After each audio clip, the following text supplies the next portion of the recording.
Hello, welcome to a reading for the new moon of November 30th for those of us in the West and December 1st for almost all the rest of the world except for some Pacific Islanders. We'll be using the Wise Dog Tarot again today as we are out on assignment in this very transformational time. And we know that change for primate hominid double thinking monkeys is not our favorite thing or the easiest thing in the world. And there are those among us who have a lot of mutable energy who do like change. You should love this moon. And speaking of moons, just quick brief explanation of lunation cycles. We work with the energies after the new moon and building up to the full moon. So the full moon is a culmination after which we'll find the same energy receding. But in the new moon, we start the lunar cycle. And this particular cycle of transformation is going to occur in the tropical sign of Sagittarius and the sidereal sign of Scorpio. So Sagittarius is a sign of breadth and kind of shooting your shot and being open and expansive. And whoa, here we go. Scorpio is more of a sign of depth and consolidation. It brings things down into itself for integration. Scorpio is ruled by the sun. Is ruled by Mars, and in tropical astrology we also consider it ruled by Pluto, the god of the underworld. Sagittarius is Jupiter's sign in both tropical and sidereal zodiacs. Planets rule signs. Signs don't rule anything. And I know a lot of people want to say that we're entering into the age of Aquarius, and that has to do with the precessions of the equinoxes and which tropical constellation is seen in the east, rising in the morning. It accounts for a lot of epoch and ellipse. But we need to remember that the age of Aquarius is ruled by Saturn and Uranus. And in the sidereal, it's Saturn and Rahu, the north node of the moon, the demon planet. So what this transformation and recalibration heralds is a reckoning. And we've been saying this since 2020 in most of the astrological circles of note, that this reckoning has to do with our collective past. And if you look at the last 6,000 years of collective past, what we have is a patriarchy. From the first grain towers at Ur, we had standing armies. We had the age of ego, I, me, and mine. Can you imagine that as the planets that live beyond Saturn, the planets that protect us from the farthest radiation of the galaxy and circle the sun at the farthest limits of our solar system come into more and more play as we mature beyond Saturn. As we go into this transformation, we will need to face what came before. And we will need to, in good Scorpionic fashion, integrate it. And in the best of Sagittarian fashion, use what we have learned, what we believe, to shoot our best shot. Now, in our personal lives, that's going to affect us through facing our shadows. And what a perfect time to do that. Thanksgiving, right? Most of the time, we are carrying karmic debt from our ancestry. And it is up to us. I know people don't like to hear this very often because it sounds like you're responsible for everything that goes on in your family line, but we are responsible for dealing with our generational curses. And this is the place where we can break the hex, only if we give our attention to it. And I know a lot of people are saying in that whole law of attraction crowd wants you to believe that what you bring attention to will expand in, abundant ways. While that can be true, you're the reducing valve. You're the one who discerns, who makes the choice as to what's healthy and what isn't. Saturn is about boundaries. If we don't learn that, and if we can't reconcile with that, the fact that some things are healthy for us and other things are not, then we're going to have trouble. So let yourself trust your discernment, trust your judgments, trust what's healthy for you. You don't have to put yourself in harm's way. As a matter of fact, allowing yourself to be abused is what goes against the life function. And we all have a responsibility to continue life on Earth. Now, that having been said, I just want to call some quick attention to the astrology of 2025, because this new moon of recalibration is all about what we're about to face in front of us. In the Vedic, which is a bit simpler, sort of, we will be coming to a place where three large components will all be making transformative, recalibrative moves, just like we are. So the planets, because as above, so below, but also because this is a place in our maturity where everything around us and within us is maturing. Jupiter, now retrograde in Taurus, will move into Gemini on June 14th.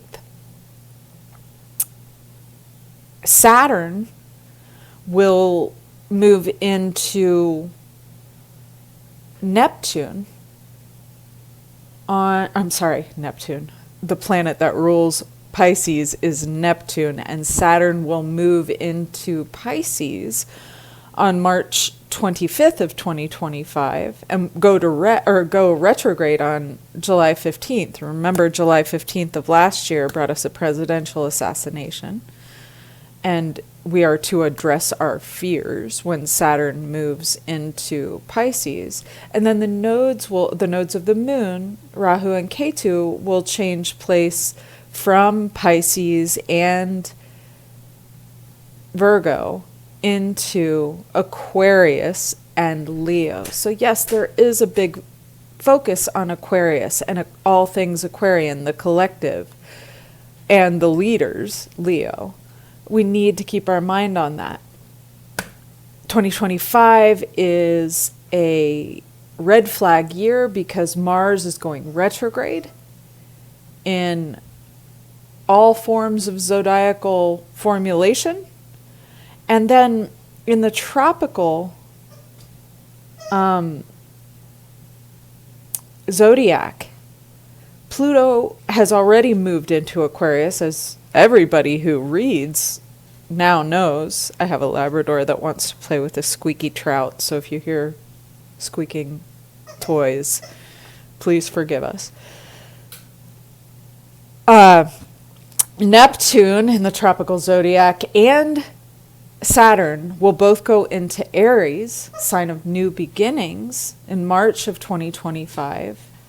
And Uranus will move into Gemini, and it's stationed direct around July 2025, should be earth-shaking because it'll be its last moments, its last hurrah in Taurus. Now, this week, Mars goes retrograde on the 6th. This Saturday, Neptune, the cosmic fog machine, goes direct on Saturday the 7th. The end of the week this week looks lit. These changes are huge, especially in the case of the tropical zodiac, where we work with the planets that are beyond Saturn. We haven't seen this, as far as I can tell in my research, for 5,000 years. So we haven't seen this. None of us know what this transformation is going to entail and what it's going to ask of us. So let's see what we can find out. We're doing this this card reading, in order to have contact with the night world, with the mysterium itself, with the unseen power of transformation. The stone in the darkness. We are in space and time, and we must wait on the powers that be to guide us and help us develop this new inner light that we're trying to transform.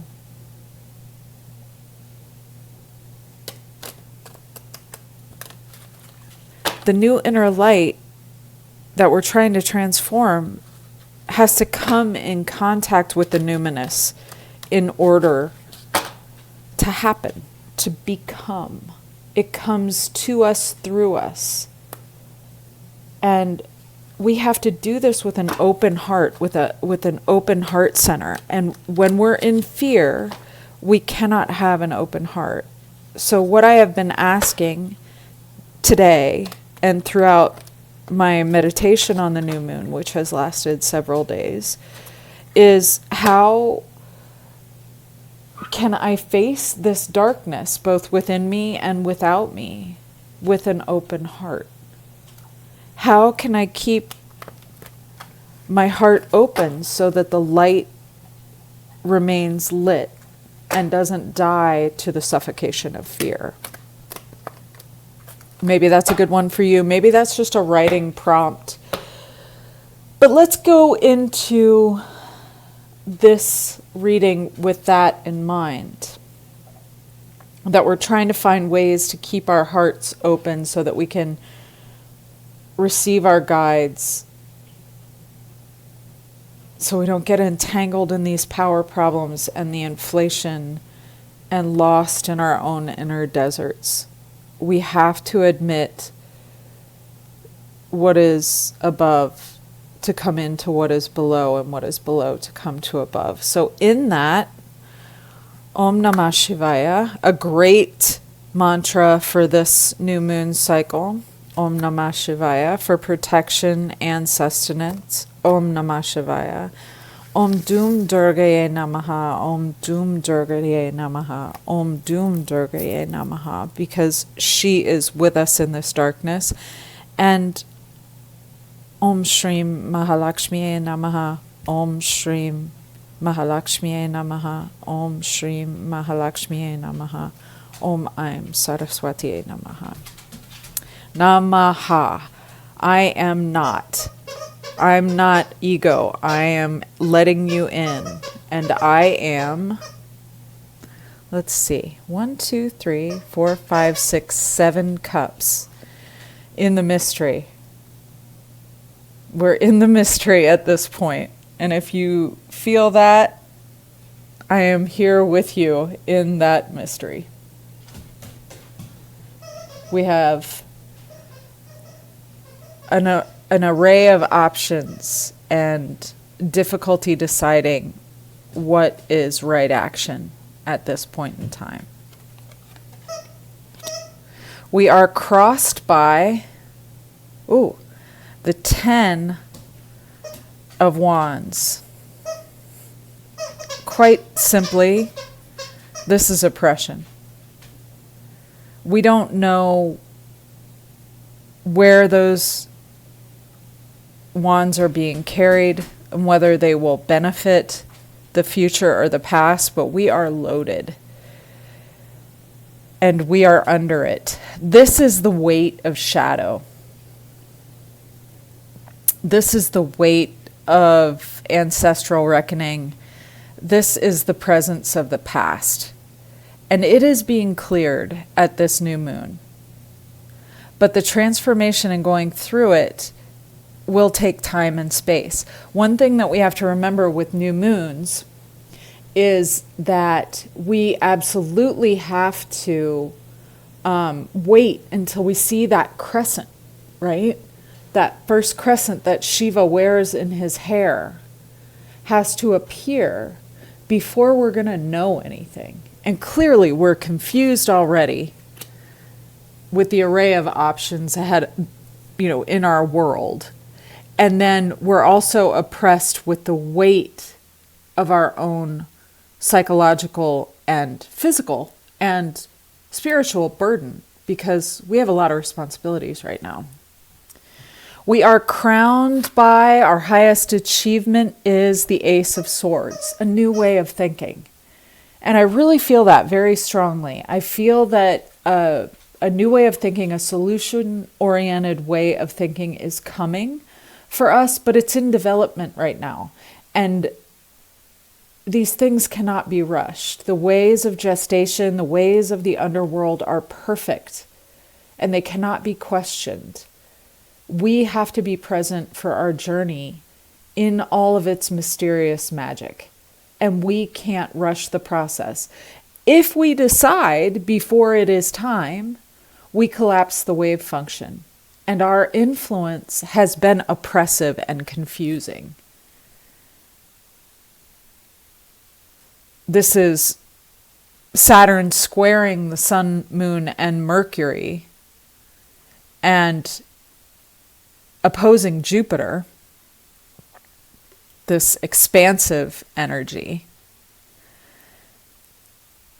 and hoping that with this Mercury retrograde, by going back over, by reviewing, and I know nobody wants to hear that right now. Everybody wants to move through the obstruction, and everybody wants to move through the stalemate and the lockdown and the difficulty that we've been in for a while. But the fact of the matter is, the jewel is in the lotus.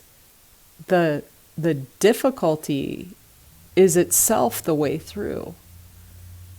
And only by being with it in our mental air capacity are we going to be able to see what will benefit us. And what is working against us, what is the foundation of this problem, is the Queen of Cups. Now, she is a feeling queen. She is the shifting ground beneath our feet. She is where we put our roots, right? And the tree needs to go down into the earth and reach toward the sky, have water and the nutrition from the soil that comes from fire and reducing, in order to expand out and downward. And I feel like this is that scorpionic integrating depth, the depth of the heart, the depth of our care. is what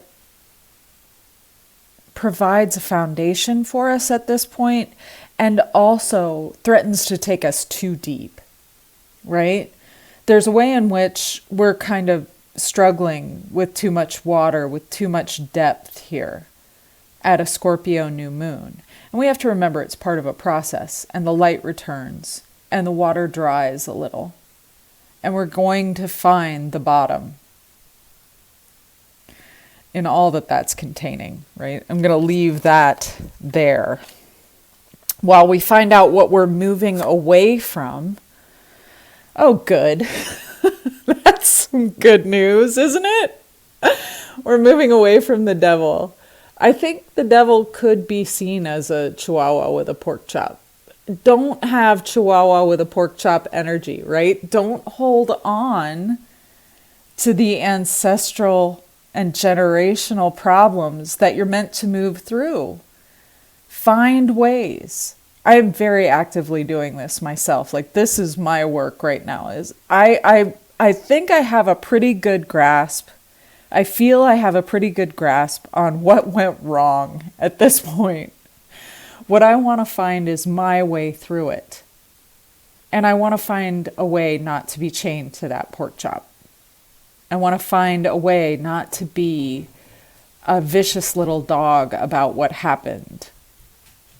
Because it happened to everybody who passed it on to me too, right? I'm almost grateful and honored in a way to be chosen to be the one who gets to deal with this and move through it in a unique energy, in a brand new way. And I think if we can bring that to this global crisis, that it's kind of an honor to be the ones who get to deal with it. Not like we're better or we get to, but we have a different energies. We're traveling in a solar system across space. We don't even know what that means yet, but we're definitely on a spaceship and we're definitely going somewhere. So we have different energies available to us that people 5,000 years ago didn't. And maybe we can find a new way through, you know, like a bug at a window, just got to keep trying. That's all I can figure is like, well, let's see what we can do next. And then we're moving toward the Knight of Wands. This could be a lot of things. First of all, it could be adventure if we look at it positively. It could be war if we look at it negatively.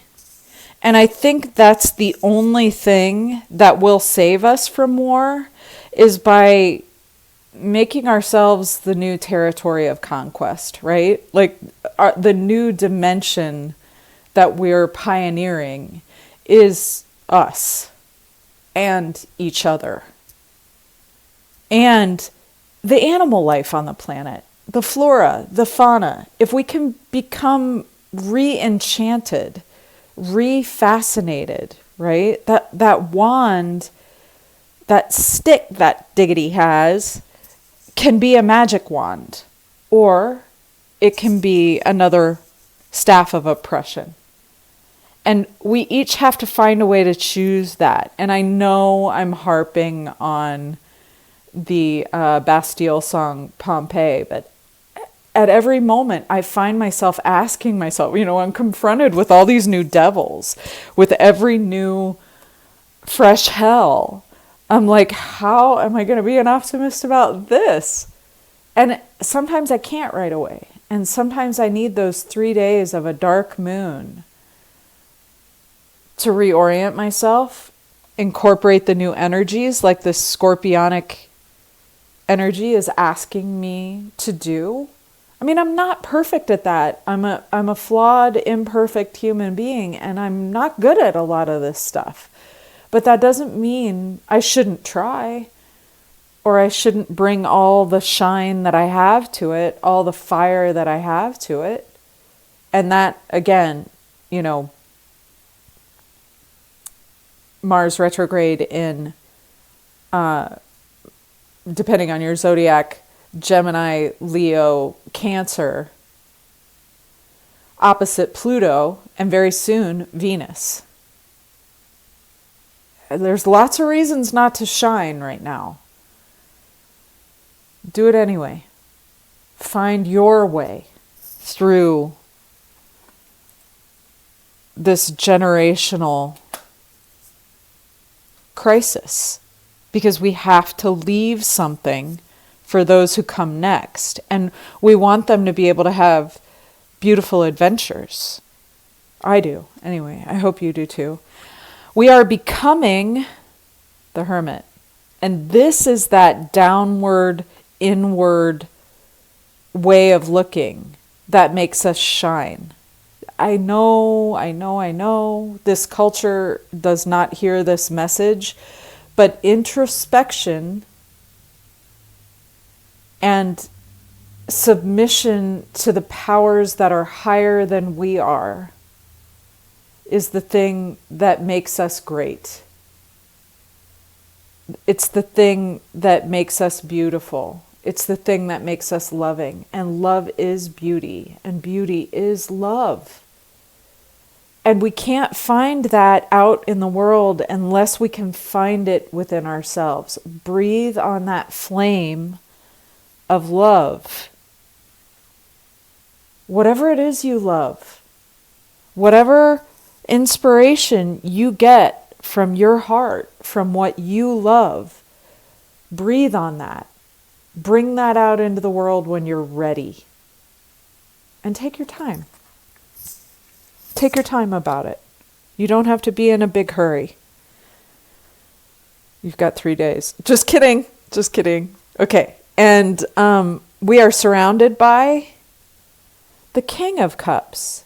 That is something I haven't seen before. The Queen of Cups and the King of Cups in a general reading together. One as foundation and one as ambience. So, oh, good. I like that. So if this is Scorpio, drawing the energy downward from above, and this is Sagittarius, taking us into a new adventure, what we have is the Hieros Gamos, the marriage of opposites, the water and fire, finding their way to each other. I actually happen to be staying with a beautiful Labrador Retriever, a yellow Labrador Retriever, who looks a lot like this little guy kissing that fish. Right? It's a frog kissing transformational full moon where we've got to bow down to that reptilian hindbrain that got us this far and say, I'm going to carry your creative fire forward through all this water, through all this emotion, through all this obstruction and difficulty. I'm going to flow on with that inner light guiding me. How beautiful is that? And important for me, because this is my companion right now, right? Is there's a way in which we're surrounded by love and it's occluded, but it's returning, and we have to have an open heart in order to be able to receive it. Dang it. Can't get around getting your heart broke around here, guys. Hope you're up for the task. Hopes and fears, 5 of Cups, right? Oh, wait, 1, 2, 3, 4, 5, 6 of Cups. So the 6 of Cups. This is that card of nostalgia. In the Rider-Waite, it's the little boy giving the little girl a kiss and a cup full of flowers. A return to the inner child. The things that made you happy in your youth. I keep getting that too from mine. Like, from ways I used to like to be more creative and in a solitary way. I'm finding a lot of integration and ways to move through. Like I like to do artistic things, and I also like to do analytic things. And I want to, whether I've done it or not very successfully in the last couple of days, move away from some of the analysis and into the creativity of making art right now, because it exercises demons for me. And demons don't mean as much when I have a higher purpose or I have something else that I'm working on that feeds that creative, inspirational spark that is so very Sagittarian. And what a perfect way of bringing together the water and the fire elements. And I think that's really the challenge of this point, of this place in the two paired zodiacs, is how to reconcile water and fire without completely extinguishing the spark or drying out the landscape. How do you make it just right? Where's the Goldilocks zone? And in all these extremes and these polarities, that's what the Hieros Gamos, the marriage of opposites, really is finding a way to bring two things into a third thing that hasn't been experienced before. So you can see why it's a hope and a fear, right? Because we haven't experienced it yet, and we don't know what's ahead of us. And that's half the feeling of dread, right? Is that we have to do it a different way, and we're afraid that it's not going to be received at all. But there's time, and we can try things, and we can do innovative work if we're patient with ourselves and compassionate with ourselves. But if not, then not. So be gentle with you. The outcome card, what we are finishing in this lunar cycle, so 30 days from now maybe we'll see an end to. The King of Wands. Okay, so the oppression of this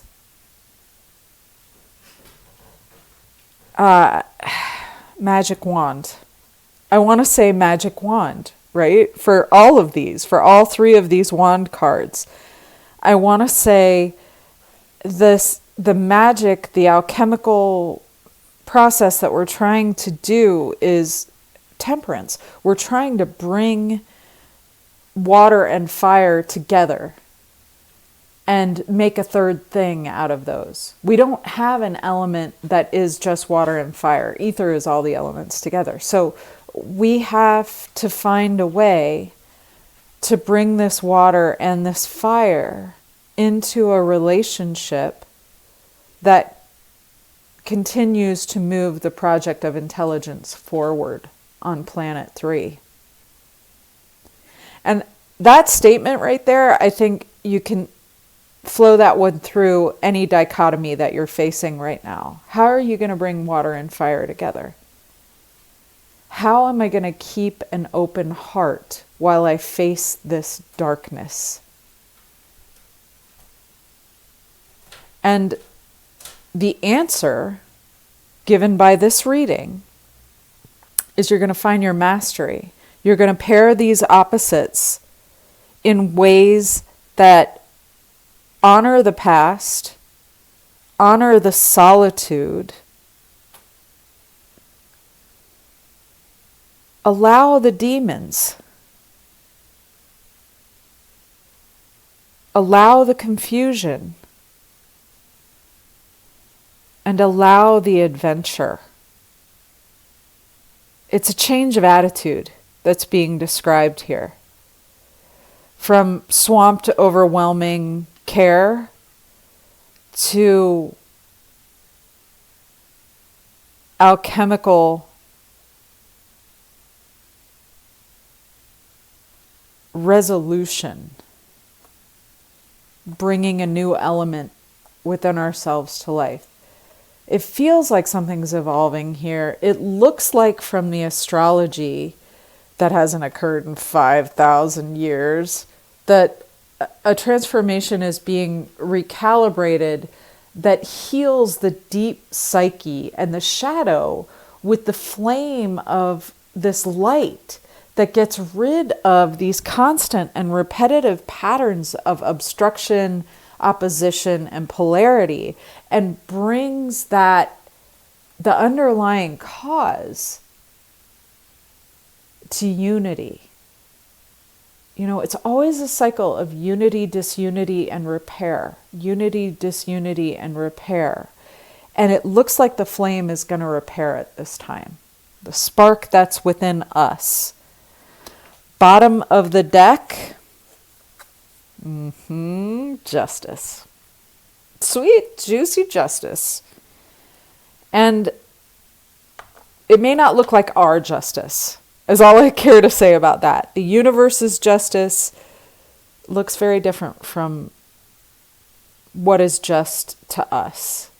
So I hope that this meditation on water and fire, Saturn, and I almost tripped on the squeaky trout, Saturn and Sun and Moon in opposition with Jupiter retrograde in a giant T-square, and then moving through into this energy where all the outer planets are moving forward. I hope this helps you put into perspective where we are and why it feels the way it feels, because it's a very profound time in our collective journey.